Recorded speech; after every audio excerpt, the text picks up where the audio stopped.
نبی کریم صلی اللہ علیہ وسلم نے فرمایا، جو نماز فجر کے بعد یہ تسبیح پڑھتا ہے اس کا سارا دن روزے میں اور رات عبادت میں گزرتی ہے۔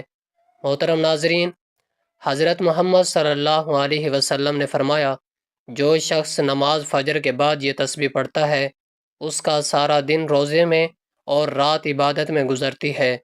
حضرت محمد صلی اللہ علیہ وسلم نے فرمایا، علی تمہاری مثال میری امت میں ایسی ہے جیسے اس تسبیح کی قرآن میں ہے، جیسے اس تسبیح کی قرآن میں ہے۔ ناظرین، فجر کی نماز کے بعد اس تسبیح کو آپ لازمی کریں، کیونکہ یہ تسبیح اللہ رب العزت اور نبی کریم صلی اللہ علیہ وسلم کی لاڈلی تسبیح ہے۔ جو اس تسبیح کو پڑھے نہ صرف اسے ڈھیروں اجر و ثواب ملے گا، بلکہ اللہ پاک اپنے پیارے حبیب کے صدقے اس بندے کے منہ سے نکلنے والے ایک ایک لفظ پر کن فرما دے گا۔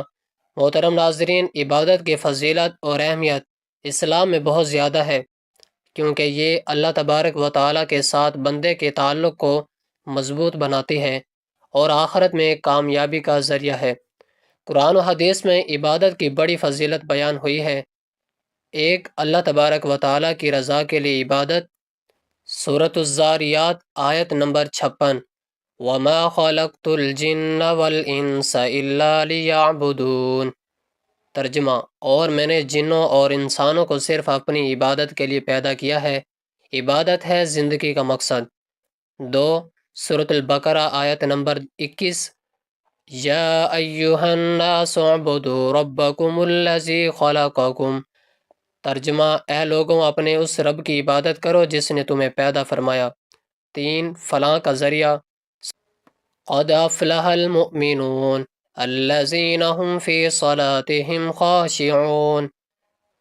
ترجمہ، یقیناً ایمان والے کامیاب ہو گئے جو اپنی نماز میں خشوع و خضوع اختیار کرتے ہیں۔ نبی صلی اللہ علیہ وسلم کا ارشاد، بندہ جب تک نماز پڑھتا رہتا ہے اللہ کی رحمت اس پر سایہ فگن رہتی ہے۔ عبادت گناہوں کا کفارہ ہے۔ نماز جمعہ دوسرے جمعے تک، رمضان دوسرے رمضان تک گناہوں کا کفارہ ہے، جب تک کبیرہ گناہوں سے بچا جائے۔ قیام اللیل کی فضیلت، رات کی آخری تہائی میں اللہ تعالیٰ آسمان دنیا پر نزول فرماتا ہے اور پکارتا ہے، کون ہے جو مجھے پکارے تو میں اس کی دعا قبول کروں۔ عبادت کے فوائد: ایک، اللہ کا قرب حاصل ہوتا ہے۔ دو، دل کی پاکیزگی اور طہارت ملتی ہے۔ تین، گناہوں سے مغفرت ہوتی ہے۔ چار، دنیا و آخرت میں سکون و برکت ملتی ہے۔ پانچ، شیطان کے وسوسوں سے حفاظت ہوتی ہے۔ فرض عبادات: نماز، روزہ، زکوٰۃ، حج نفلی عبادات، تہجد نفلی روزے، صدقات، ذکر و اذکار و قلبی عبادات، اللہ کی محبت، توکل، خشیت۔ عبادت انسان کی اصل کامیابی ہے جو اسے دنیا کی فتنوں سے بچاتی ہے اور آخرت میں جنت کا راستہ ہموار کرتی ہے۔ اللہ تعالی ہمیں خالص عبادت کرنے والا بنائے، آمین۔ محترم ناظرین، اللہ تعالیٰ کی عبادت ہے انسان کی اصل منزل اور کامیابی ہے۔ یہ نہ صرف آخرت میں نجات کا ذریعہ ہے بلکہ دنیاوی زندگی میں بھی اطمینان، برکت اور رحمت کا سبب بنتی ہے۔ عبادت صرف اللہ تبارک و تعالیٰ کی رضا کے لیے ہونی چاہیے، نہ کہ دکھاوے یا دنیاوی فائدے کے لیے۔ ارشاد بانی ہے، وَمَا أُمِرُوا إِلَّا لِيَعْبُدُوا اللَّهَ مُخْلِصِينَ لَهُ الدِّينَ۔ سورۃ البینہ آیت نمبر 5۔ ترجمہ، اور انہیں یہی حکم دیا گیا تھا کہ خالص اللہ ہی کی عبادت کریں، اس کے لیے دین کو خالص رکھتے ہوئے۔ نبی صلی اللہ علیہ وسلم نے فرمایا، جس نے ہمارے دین میں کوئی نیا کام ایجاد کیا جو اس میں سے نہیں تو وہ مردود ہے۔ 5 وقت کی نماز گناہوں کو ایسے دور کرتی ہے جیسے نہانا جسم کو صاف کرتا ہے۔ کیا تم میں سے کوئی یہ پسند کرے گا کہ اس کے دروازے پر نہر ہو جس میں وہ روزانہ 5 بار نہائے؟ یہی مثال 5 نمازوں کی ہے۔ صحیح مسلم۔ رمضان کے روزے کی اہمیت بہت زیادہ ہے۔ روزہ میرے لیے ہے اور میں ہی اس کا بدلہ دوں گا۔ صحیح بخاری۔ نبی صلی اللہ علیہ وسلم نے پیر اور جمعرات کا روزہ رکھنے کی ترغیب دی کیونکہ اس دن اعمال پیش کیے جاتے ہیں۔ عبادت کی قبولیت کی علامتیں ہیں، یہ ہے: ایک، گناہوں سے نفرت، جیسے نماز پڑھنے کے بعد انسان برے کاموں سے بچنے لگے۔ دو، رزق میں آسانی، اللہ تعالیٰ نیک بندوں کے لیے راستے آسان کر دیتا ہے۔ 3. دوسروں کی خدمت کا جذبہ. حقیقی عبادت انسان کو دوسروں کے لیے مفید بناتی ہے. عبادت میں غفلت سے بچنے کے طریقے: 1. علم حاصل کریں کہ عبادت کا صحیح طریقہ جاننے کے لیے علم ضروری ہے. 2. صحبت صالح اختیار کریں. نیک لوگوں کی صحبت اختیار کی لذت بڑھاتی ہے. 3. گناہوں سے توبہ. گناہ عبادت کی قبولیت میں رکاوٹ ہے. عبادت کا مقصد صرف اللہ تبارک و تعالیٰ کی رضا حاصل کرنا ہے، نہ کہ دنیا دکھانا. جو شخص اللہ تبارک و تعالیٰ کے لیے خالص ہو کر عبادت کرتا ہے، اللہ تبارک و تعالیٰ اس کے لیے ہر مشکل کو آسان کر دیتا ہے. نبی صلی اللہ علیہ وسلم کا فرمان ہے، اللہ تعالیٰ تمہارے ظاہر اور مال کو نہیں دیکھتا بلکہ تمہارے دلوں اور اعمال کو دیکھتا ہے. اللہ پاک ہمیں اخلاق کے ساتھ عبادت کرنے کی توفیق عطا فرمائے. آمین. محترم ناظرین، اللہ رب العزت نے بنی نوع انسان کے لیے بے شمار ان گنت نعمتیں پیدا فرمائی ہیں. یہ ساری دنیا کے انسان مل کر ان نعمتوں کو احاطہ شمار میں نہیں لا سکتی.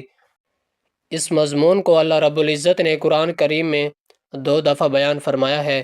اللہ تعالیٰ سورۃ ابراہیم میں فرماتے ہیں، اس نے تمہیں تمہارے منہ مانگی کل چیزوں میں سے دے رکھا ہے. اگر تم اللہ تبارک و تعالیٰ کی نعمتوں کو گننا چاہو تو انہیں پورا گن بھی نہیں سکتے. یقیناً انسان بڑا ہی بے انصاف اور ناشکرا ہے. سورۃ النحل کی آیت نمبر 18 میں ارشاد باری تعالیٰ ہے، اور اگر تم اللہ کی نعمتوں پر شمار کرنا چاہو تو تم اسے نہیں کر سکتے، بے شک اللہ بڑا بخشنے والا مہربان ہے. یہ ٹھاٹھے مارتے ہوئے سمندر، یہ بہتے ہوئے دریا، یہ رخ بدلتی ہوائیں، یہ گردش کرتے ہوئے سورج چاند اور ستارے، یہ بدلتے ہوئے موسم، یہ برستی ہوئی بارشیں، یہ زمین سے نکلتی ہوئی طرح طرح کی پیداوار، یہ زمین پر پھیلائے گئے قسم قسم کے جانور، یہ قیمتی معدنیات سے بھرے پہاڑ، یہ فضا میں اڑتی ہوئی پرندوں کی دھڑاڑیں، یہ لہلہاتے کھیت، یہ سراسر شاداب کا آغاز، یہ پھوٹتے ہوئے چشمے اور گرتی ہوئی بارشیں، یہ سب کچھ انسان کے لیے ہے اور انسان رب کائنات کی عبادت کے لیے ہے. ارشاد باری تعالیٰ ہے، حقیقت تو یہ ہے کہ انسان ساری زندگی عبادت رہے، فرضی و نفل عبادت بجا لاتا رہے، پھر بھی اللہ کی بے شمار نعمتوں میں سے کسی ایک نعمت کا حق ادا نہیں ہو سکتا. لیکن اللہ ارحم الراحمین کی رحمت دیکھیے، وہ اپنے بندوں کی عبادت کی اتنی زیادہ قدر کرتا ہے کہ مزید نعمت و رحمتوں، برکتوں اور بخششوں کی پچھاڑ کر دیتا ہے. آئیے ذرا جائزہ لیں کہ ہمیں ایک عبادت کے صلے میں کیا کچھ ملنے والا ہے. ایک عبادت اللہ کی محبت اور قرب کا ذریعہ ہے.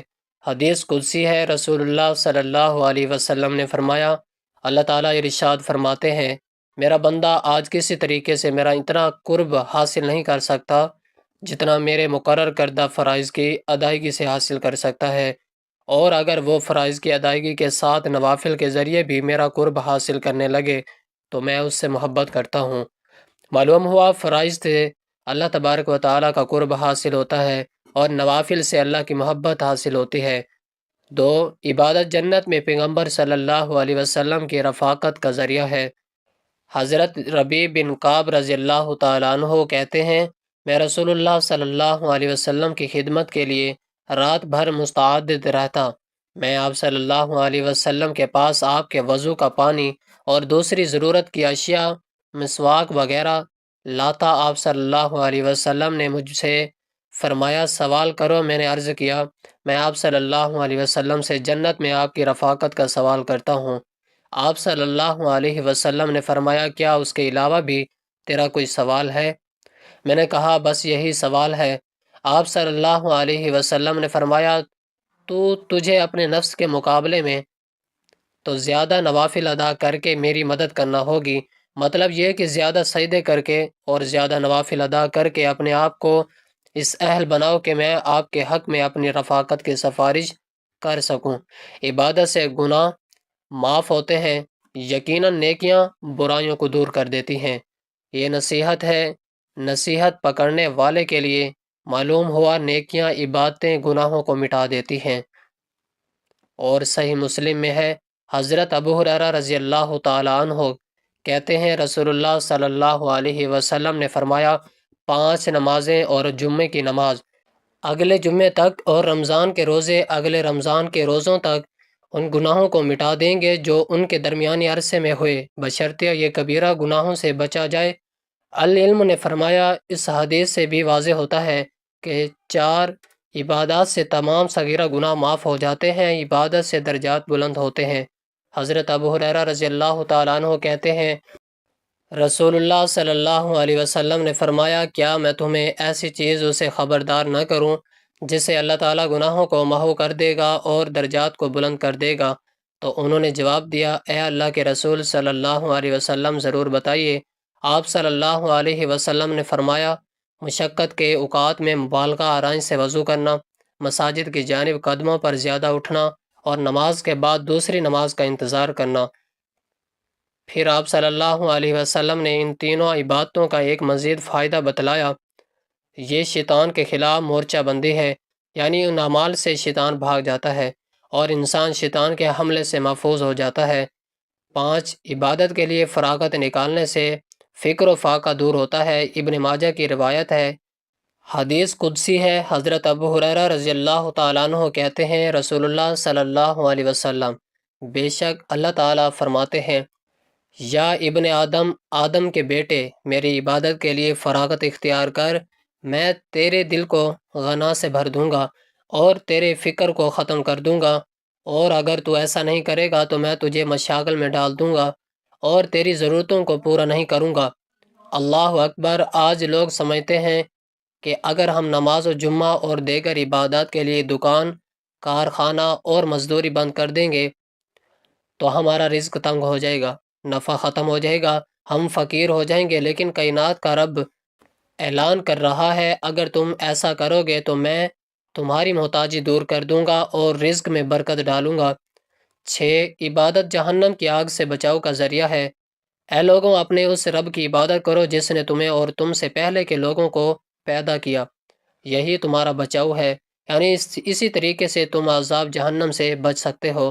7 عبادت سے فرشتوں کی دعا حاصل ہوتی ہے۔ بخاری مسلم کی روایت ہے، حضرت ابو ہریرہ رضی اللہ تعالیٰ عنہ کہتے ہیں رسول اللہ صلی اللہ علیہ وسلم نے فرمایا جب آدمی فرض نماز ادا کر کے اپنی جگہ پر ہی بیٹھا رہتا ہے اور ذکر و اذکار میں مشغول و مصروف رہتا ہے جب تک وہ جگہ تبدیل نہیں کرتا، فرشتے اس کے لیے یوں مغفرت کی دعائیں کرتے ہیں، اے اللہ اس کی مغفرت فرما، اے اللہ اس پر۔ آیت نمبر 7 میں ارشاد باری تعالیٰ ہے عرش کے اٹھانے والے اور اس پاس کے فرشتے اپنے رب کی تسبیح حمد کے ساتھ کرتے ہیں اور اس پر ایمان رکھتے ہیں اور ایمان والوں کے لیے استغفار کرتے ہیں، کہتے ہیں کہ اے ہمارے پروردگار تو نے ہر چیز کو اپنی بخشش اور علم سے گھیر رکھا ہے، بس تو انہیں بخش دے جو توبہ کرے اور تیری راہ کی پیروی کرے، اور تو انہیں دوزخ کے عذاب سے بھی بچا لے۔